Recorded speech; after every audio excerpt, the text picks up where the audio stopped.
रेवेन्सा विश्वविद्यालय पुरातन छात्र विप्लव शिलादित्य सर मु आपंठू जानापी चाहिए जे एबे जो प्रसंग रे चर्चा होउछि जे रेवेन्सा विश्वविद्यालय ना परिवर्तन हब सर याकु नहीं किंबा परिवर्तन हवा पाई बुद्धिजीवी महल रे आलोचना करा जाऊ याकु नहीं आपनकर कोन रहिछि सर मतामत। आज्ञा नमस्कार। प्रथम तो आपको धन्यवाद देवी मत न्यूज रूम को डाकी एटा गोटे अत्यंत हास्यास्पद कथा। धर्मेंद्र प्रधान जी कि आम भारत एजुकेशन मिनिस्टर सी रेभेन्सा कौन सब कॉलेज मानकर सब यूनिवर्सिटी मानकर ओडिशा रे मुख्यतः जेहेतु से ओडिशार लोक ओडिया पिला सी शिक्षार माने सरटा को बढ़ेवा जगह केवल ना परिवर्तन कर रंग परिवर्तन कर जो सस्ता राजनीति करने चाहते अत्यंत हास्यास्पद कथा। जदि ना परिवर्तन हुए ताहले कौन कौन असुविधा हम बोली आपण असुविधा किसी नहीं आज्ञा। देखो रेभेन्सा गोटे इमोशन रेभेन्सा ना से यूनिवर्सिटी कर कॉलेज कर रेभेन्सा अवदान को देखिकी से जी सब नेता थे बुद्धिजीवी वर्ग थे माने एटा गोटे ना रखाई सी रखी नथिले ये इतिहास पढ़ुना इतिहास अवगत ना रेभेन्सा इतिहास ना परिवर्तन करी कौन मिल शिक्षार मान्यता उल्टी बढ़ेले आहरी सुनाम अर्जन हम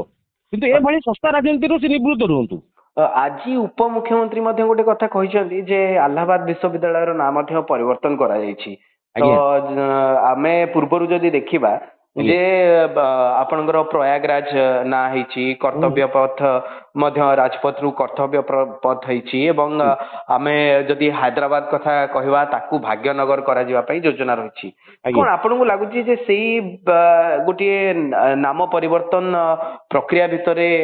रेभेन्सा शामिल करा जाइछि रेभेन्सा को जो गोटे जिंस आज्ञा जेतु माने राजनीतिकरण एटा करिया कथा न किंतु बाध्य एटा कहया चाहूछि कि बीजेपी स्वाधीनता पूर्व राजनीति आमर भारत वर्ष राजनीति बा स्वाधीनता संग्राम रे किसी भूमिका नथिला सेथिपई कि सी सब ना परिवर्तन करिकी तांकर पतियारा बढ़िया चेष्टा करिसेंती किंतु रेभेन्सा भली एक माने रेभेन्सा कहले ओडिशा रे जगन्नाथ मंदिर पर रेभेन्सा हला गोटे सेकेंड द्वितीय मोस्ट रिनाउंड इंस्टीट्यूशन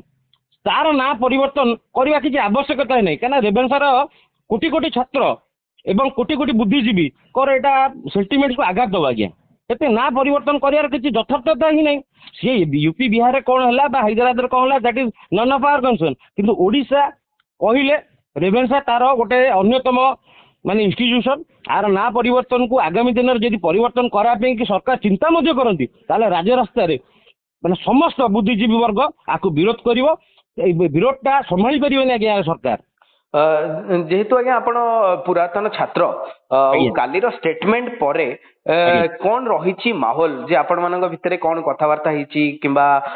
कौन आपण जेहेतु रेभेन्सा रो छात्र राजनीति सहित मध्य जड़ित थिले तबे आपणकर भिन्न भिन्न लोकंक सहित बा जो माने बड़ बड़ पदरे बा पदाधिकारी अछंती जो माने रेभेन्सा रो पाठ पढ़ी जाइछंती सेमानक सहित भी आपणकर कथा होइतिबो ए विषय को नहीं तबे कौन रही आपण मानकर परवर्ती कार्यक्रम बा याकू नहीं वर्तमान आपण माने को भली भाबे कौन कौन चिंता करूछंती टिके कहबे कि सर। प्रथमतः मुझे अबिका मोर आईनजीवी पेशार अच्छी काली तो हाइकोर्ट रे भी गोटे चहल पड़गला रेभेन्सा आम जो पूर्वतन छात्र मैंने ये ओकिलती कर विषय चर्चा करगला चर्चा पड़गला और समस्ते निंदा कले ता सहित जो मैंने रेभेन्सा आम सार मैंने व्यक्तिगत भाव आमको फोन कर कहले सब कौन छोट पिला भाया कर तुम विरोध कर आम समस्त को आश्वासन देलु कि नाई एटा करिया दिज्व ना समस्त छात्र रेभेन्सा भ्यान्स मैंने मिलमिशिकी विरोध करेंगे आगामी दिन में निश्चित भाव में